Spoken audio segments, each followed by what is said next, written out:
Hello and welcome back to Empower tutoring. आज जो हम टॉपिक लेने जा रहे हैं वो है, जैसा कि आप देख सकते हैं मैंने बोर्ड पे लिखा है, रेशियो।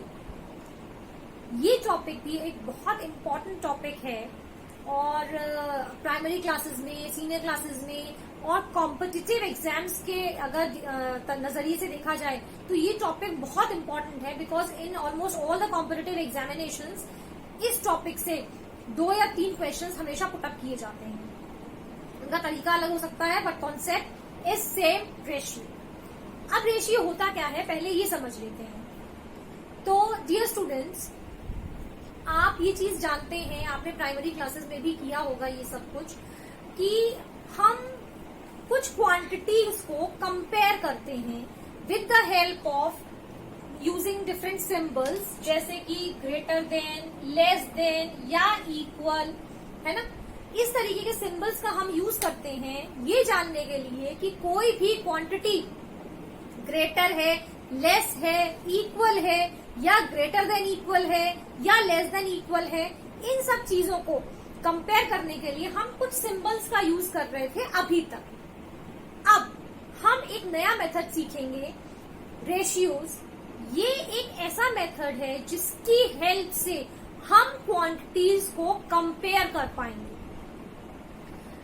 इसके अलावा एक कंपैरिजन का मेथड आपने सब्ट्रैक्शन भी सीखा था, जैसे कि आप वर्ड प्रॉब्लम्स करते हैं तो उसमें आता है that how much more he is having और how much less he is having.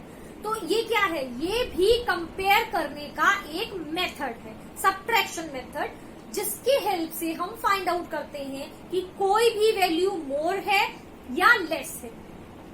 But apart from that, now we are going to learn this method, ratios. This is also one of the most important way of comparing the quantities. ये एक बहुत important method है जिसके through हम quantities को compare करते हैं। जानते हैं कि कोई भी क्वांटिटी है अगर, तो वो एक क्वांटिटी दूसरे के कंपैरिजन में कितनी ज्यादा या कितनी कम है। जैसे आपने 1 kg पोटैटोज खरीदे हैं और 5 kg लिए हैं। सपोज करो मैं यहाँ लेती हूँ बेटा पोटैटोज, ठीक है।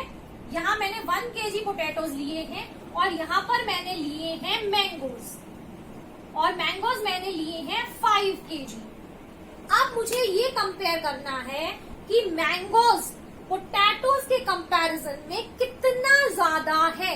तो जैसा आप यहाँ सीधे सीधे देख सकते हैं, जब ये 1 kg लिया है तो मैंने ये 5 kg लिया है।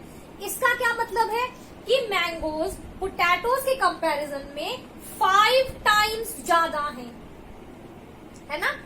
और अगर मैं मैंगोज के पोटैटोज को कंपेयर करूं मैंगोज से, तो हम कैसे देख सकते हैं कि पोटैटोज जो है वो मैंगोज से 5 टाइम्स कम है, लेस है, क्योंकि ये केवल 1 kg है। Getting my point? तो रेशियो एक तरीका है जिसके थ्रू हम वैल्यूज को कंपेयर करते हैं, लेकिन यहाँ कंपैरिजन का मेथड सब्ट्रैक्शन नहीं आता है। जब हम रेशियोज की बात करते हैं तो कंपैरिजन का मेथड होता है division. In the form of division we compare 2 quantities by a method called ratio, right. जैसे मैंने ये वाला एग्जांपल जो लिया इसी को देखते हैं। अब मुझे इन दोनों को कंपेयर करना है। जैसे कि मैं चाहती हूँ कि पता करूं कि पोटैटोज मैंगोज के कंपैरिजन में कितने हैं, तो मैंने लिखा पोटैटोज अपॉन मैंगोज। जैसे मैंने बताया डिवीजन मेथड है, तो पोटैटोज की वैल्यू कितनी है 1 kg, मैंगोज की वैल्यू कितनी है 5 kg, तो ये आ गया 1/5। अब रेशियो में दिखाने के लिए इसका क्या मतलब है कि 5, आप फ्रैक्शन के फॉर्म में अगर समझे तो 5 पार्ट्स आपके मैंगोज हैं, तो पोटैटोज कितने हैं उसके कंपैरिजन में 1 पार्ट, तो ये फ्रैक्शन आ गया। यानी क्या है, अगर 5 पार्ट्स मैंगोज के हैं तो 1 पार्ट किसका है, पोटैटोज का है। अगर हम इसको रेशियो में एक्सप्रेस करें तो हम यहाँ पर इस तरीके से सेमीकोलन का यूज करते हैं to show it in the form of ratios. अब अगर मुझे कंपेयर करना है मैंगोज को पोटैटोज के साथ, तो मैं ले लूंगी मैंगोज अपॉन पोटैटोज। तो मैंगोज कितने थे 5, पोटैटोज कितने थे 1, तो ये आ गया 5:1, यानी पोटैटोज के कंपैरिजन में मैंगोज कितने हैं? 5 टाइम्स हैं। तो this is the way of comparing the quantities with the help of division method called ratios. अब जब भी हम रेशियोज को कंपेयर करेंगे तो वहां पर 2 चीजें बहुत इंपॉर्टेंट हैं जो हमें ध्यान देना है। उन 2 चीजों के बिना हम रेशियोज फाइंड आउट नहीं कर पाएंगे। 2 मोस्ट इंपॉर्टेंट चीजें हैं जो आपको ध्यान रखनी है। 2 पॉइंट्स हैं। पहला पॉइंट है same kind of quantities can be compared, and second है quantities to be compared should नहीं लिखूंगी मैं, बल्कि यहां मत लिखूंगी, must have same units। ये 2 मोस्ट इंपॉर्टेंट पॉइंट्स हैं जो आपको ध्यान में रखने हैं before making comparison with the help of ratios. तो पहला पॉइंट क्या है? पहला पॉइंट है same kind of quantities can be compare. जैसे मैंने जो अभी एग्जांपल लिया था उसमें मैंने पोटैटोज और मैंगोज को कंपेयर किया था। You know that potatoes and mangoes are same kind of quantities. Same kind कैसे? कि दोनों को हम वे करते हैं, दोनों को हम वे करते हैं तो वो सेम काइंड की क्वांटिटीज हुई। पोटैटोज को मैंने किसी डिस्टेंस के साथ, किसी कैपेसिटी के साथ कंपेयर नहीं किया था, राइट? तो ये सेम काइंड की क्वांटिटीज हुई। अगर आप कोई कैपेसिटीज ले रहे हैं तो 5 लीटर तो 10 लीटर्स हम ऐसे कंपेयर कर सकते हैं। अगर आप लेंथ ले रहे हैं तो वो लेंथ एक जैसे कंपेयर हो पाएंगे। तो ये चीज का हमें ध्यान रखना है, क्वांटिटीज जो हैं वो एक ही तरीके की होंगी तभी कंपैरिजन पॉसिबल है। उसके बाद जो सेकेंड इंपॉर्टेंट पॉइंट है, अब क्वांटिटीज तो हमने देख ली कि सेम तरीके की होनी चाहिए, लेकिन एक चीज का हमें यहाँ और भी ध्यान रखना है कि एक तरीके की क्वांटिटीज तो होंगी, साथ ही साथ उनकी यूनिट भी सेम होनी चाहिए। Unit should also be same. जैसे आप कहेंगे कि हमने ले लिए 5 kg मैंगोज और हमने ले लिए 200 ग्राम अनियंस सपोज। अब आप कहेंगे कि हम इसको कंपेयर कर सकते हैं, तो डियर आप इसको कंपेयर अभी नहीं कर सकते हैं क्योंकि आपने क्वांटिटीज तो सेम तरीके की ली है कि दोनों ही वेट की जा सकती हैं, लेकिन जो सेकंड पॉइंट है वो कहता है कि उनकी यूनिट्स भी सेम होनी चाहिए, है ना? और आप देख रहे हैं कि जो एग्जाम्पल मैंने यहाँ पर लिया है इसमें यूनिट क्या है? किलोग्राम, और इसमें यूनिट क्या है? ग्राम्स। तो हम अभी इनको रेशियो के मेथड से कंपेयर नहीं कर सकते, राइट? तो अब हम क्या करेंगे बताइए, क्या करेंगे? हम क्या कर सकते हैं? हम कर सकते हैं ये कि हम किलोग्राम्स को, बताइए, यस, हम किलोग्राम्स को ग्राम्स में कन्वर्ट कर सकते हैं और ये मेथड सबको आता है, ठीक है? अभी आगे सीखेंगे कि हम कैसे कंपैरिजन करेंगे, बट ये पॉइंट 2 आपको बहुत इंपॉर्टेंट है, ध्यान में रखने हैं कि रेशियोज हम कैसे कंपेयर कर पाएंगे, कब कंपेयर कर पाएंगे। तो everybody has to keep these 2 points in mind, right? चलिए अब हम देखेंगे कि हम ये कैसे कंपैरिजन कर सकते हैं। चल अब हम कुछ एग्जांपल्स लेते हैं। सबसे पहली जो चीज इसमें आती है सीखने की वो है convert to lowest terms. Lowest terms में कन्वर्ट करना, सबसे पहली चीज आती है रेशियो के अंदर, कन्वर्ट टू लोएस्ट टर्म्स। यानी आपको एक क्वेश्चन गिवन है और आपको उसमें किसमें कन्वर्ट करना है, लोएस्ट टर्म्स में कन्वर्ट करना है। जैसे फॉर एग्जाम्पल लिखा है 4:6। अब आपको इसको किसमें कन्वर्ट करना है, लोएस्ट फॉर्म में, या सिंपलेस्ट फॉर्म भी लिखा हो सकता है बेटा, ये दोनों ही वर्ड यूज किए जा सकते हैं, सिंपलेस्ट फॉर्म या लोएस्ट टर्म्स में। ठीक है, तो हमें एक ही चीज करनी है। अब ये लिखा है 4:6, तो अब मैं क्या करूंगी, मैं इसको लिखूंगी 4/6, है ना। लोएस्ट टर्म फ्रैक्शंस के कैसे कन्वर्ट करते हैं आपने क्लास 4th और 5th में किया है, राइट। चलो बताओ मुझे 4 और 6 कौन से टेबल में आ जाएंगे, 2। तो अब हम क्या करेंगे, हम इसको डिवाइड कर लेंगे 2 से, और इसको भी हम डिवाइड कर लेंगे 2 से। तो 4 को जब हमने डिवाइड किया 2 से तो क्या आएगा, कितने टाइम्स में डिवाइड होगा, 2 टाइम्स। और जब 6 को डिवाइड करेंगे 2 से तो कितने टाइम्स में डिवाइड होगा, 3 टाइम्स। तो ये हो गया बेटा हमारा लोएस्ट टर्म 2:3।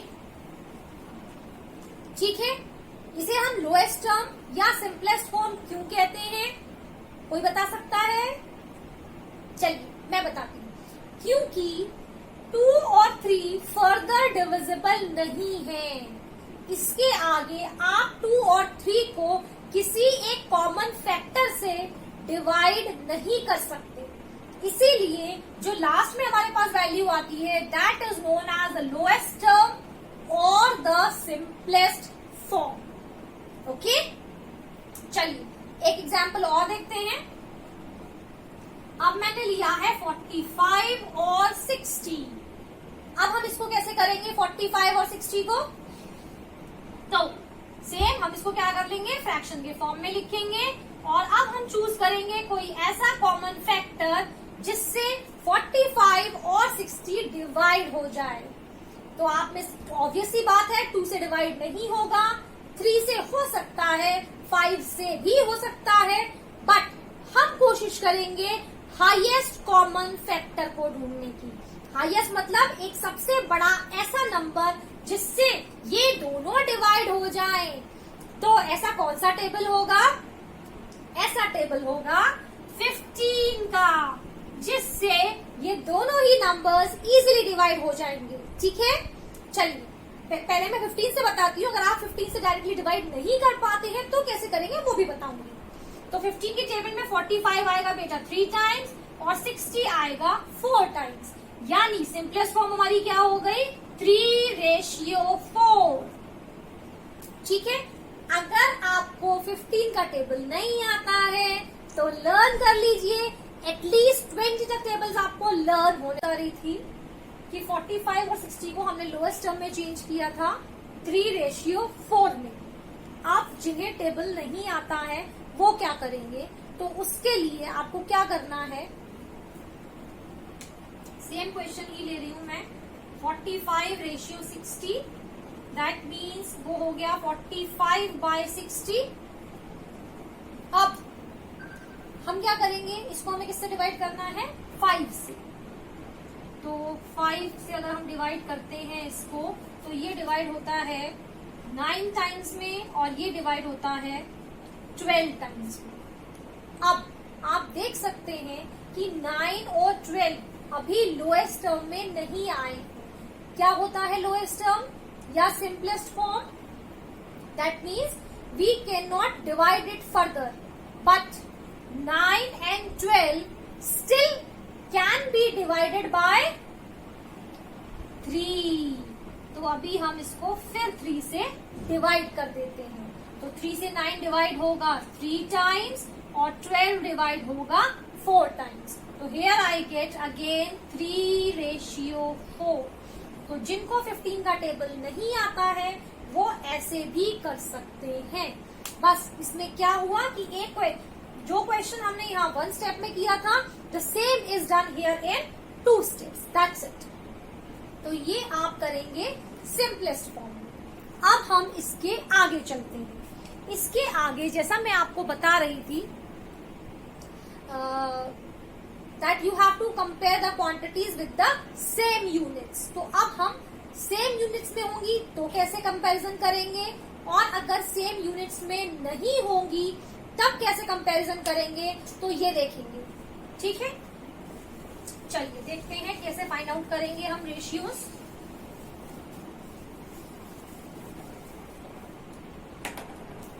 अब सपोज करिए कोई क्वांटिटी है 80 मीटर रेशियो 40 मीटर, तो यहां कंपैरिजन इजी हो जाता है। As units are same, this is 80 metre and this is 40 metre, तो यहां हम रेशियो इजीली फाइंड कर सकते हैं। तो सेम मेथड है 80 अपॉन 40। एक चीज का ध्यान रखेंगे, जब हम रेशियोज को फ्रैक्शनल फॉर्म में लिख रहे हैं, फ्रैक्शन के फॉर्म में लिख रहे हैं, तो हम यूनिट्स नहीं लगाएंगे। तो बहुत सिंपल है ये, 40 1 जा 40 एंड 40 2 जा 80, तो ये हो जाता है 2:1। ये हो गया आपका जब यूनिट्स कैसी हैं, सेम। एक और एग्जांपल देख लेते हैं जहां यूनिट्स सेम नहीं होंगी। से 2 kgs और 500 ग्राम्स। ठीक है, क्वांटिटीज सेम तरीके की हैं, वो दोनों पॉइंट्स याद करिए जो मैंने बताए थे। क्वांटिटीज सेम तरीके की हैं, 2 kgs भी वेट है, 500 ग्राम्स भी वेट है, लेकिन जो सेकेंड पॉइंट मैंने याद कराया था वो क्या था कि सेम यूनिट्स भी होने चाहिए। और यहाँ पर क्या है, केजीज है, और यहाँ क्या है, ग्राम्स है। तो अभी हम इनको रेशियोज में नहीं कर सकते हैं कन्वर्ट। तो अब मुझे क्या करना होगा, आप सभी ने प्राइमरी क्लासेस में यूनिट कन्वर्जन्स सीखे होंगे, how to convert kilograms into grams, है ना। तो हम उसी का यूज करने वाले हैं। तो you know very well 1 kg is equals to how many grams? Yes, 1000 grams. It means 2 kg how many grams? ये हो जाता है आपका 2 into 1000 gram, which gives you 2000 gram. ठीक है, क्या किया मैंने, किलोग्राम्स को ग्राम्स में कन्वर्ट कर लिया। कन्वर्जन हम हमेशा उस यूनिट का करेंगे which ever conversion is easier for us. तो किलोग्राम्स को ग्राम्स में कन्वर्ट करना आसान था, तो वो मैंने कर लिया। अब क्योंकि ये 2 किलोग्राम के 2000 ग्राम बन चुके हैं, 500 ग्राम पहले से है, तो अब हम इसका रेशियो फाइंड आउट कर सकते हैं। तो अब रेशियो हमारा क्या हो जाएगा, 2000 अपॉन 500। ठीक है, तो ये 2 जीरो से मैंने 2 जीरो डिवाइड कर दिए, 5 1 जा 5 एंड 5 4 जा 20, तो रेशियो आ जाता है 4:1। ये आप करेंगे जब यूनिट सेम नहीं है। तो वो कोई सा भी यूनिट हो, आप देख लेंगे कि बड़ा यूनिट कौन सा है उनमें, तो बड़े वाले को आप छोटे वाले में कन्वर्ट कर लीजिए, क्योंकि वो कन्वर्जन इजी होता है और इजीली हम उसको सॉल्व कर पाते हैं। ठीक है, तो इसी तरीके से आपको ये रेशियोज को कन्वर्ट करना है सिंपलेस्ट फॉर्म में, या अगर 2 क्वांटिटीज गिवन है तो उनको इसी तरीके से आपको रेशियो में लेकर के आना है। तो आई होप ये कॉन्सेप्ट आप सबको क्लियर होगा। रेशियोज में सिर्फ इतना ही नहीं है, अभी कुछ चीजें और हैं जो हमें करनी है और जाननी है कि और भी इसमें किस तरीके के प्रॉब्लम्स हो सकते हैं। तब तक जो कॉन्सेप्ट मैंने आपको एक्सप्लेन किया है, आप उस पर बेस्ड क्वेश्चंस सॉल्व कीजिए, और फिर मिलेंगे हम नए वीडियो में, कंटिन्यू करेंगे रेशियोज को। Till then, bye bye.